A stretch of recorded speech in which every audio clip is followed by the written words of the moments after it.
নারীর প্রতি সমতা, মর্যাদা ও ন্যায় বিচারের দাবিতে রাজধানীর মানিক মিয়া এভিনিউয়ে অনুষ্ঠিত হলো নারীর ডাকে মৈত্রী যাত্রা। এতে অংশ নেন নানা শ্রেণী পেশার নারীরা।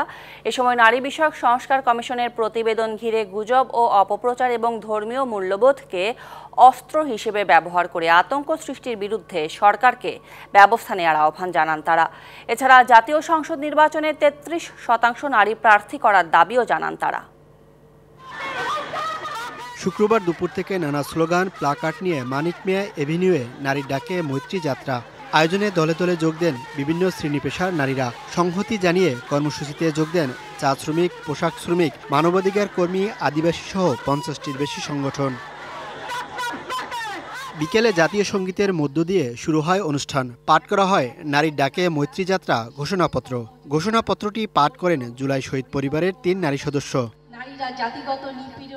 কর্মসূচি থেকে নারী ও প্রান্তিক জনগোষ্ঠীর সুরক্ষা নিশ্চিত এবং গুজব ও ধর্মীয় উস্কানির বিরুদ্ধে কার্যকর ব্যবস্থা নেওয়ার দাবি জানানো হয়। রিপোর্টের প্রকাশের পর থেকে অধিকাংশ গুরুত্বপূর্ণ ও মৌলিক অধিকার সংক্রান্ত সুপারিশগুলোকে ইচ্ছাকৃতভাবে এড়িয়ে গিয়ে এবং গঠনমূলক আলোচনা সমালোচনার সুযোগ না রেখে নানা ধরনের অপপ্রচার চালানো হচ্ছে।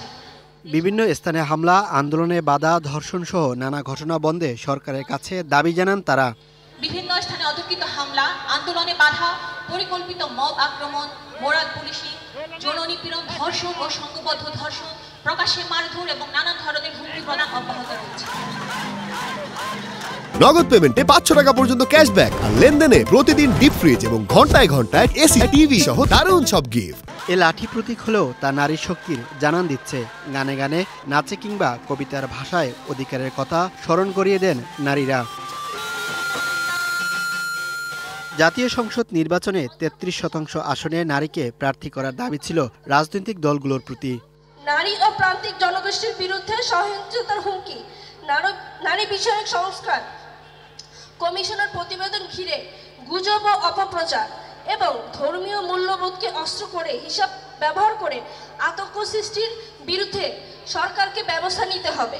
আসন্ন নির্বাচন থেকে তাদের প্রার্থীদের অন্তত 33% নারী হতে হবে। পরে বিভিন্ন ব্যানার, ফেস্টুন হাতে হয় প্রতিবাদী শোভাযাত্রা। মানিক মিয়া এভিনিউ থেকে বিভিন্ন সড়ক প্রদক্ষিণ করে আবার সেখানে গিয়ে শেষ হয় শোভাযাত্রাটি। Mohaiminul Khan Apu, DBC news, Dhaka.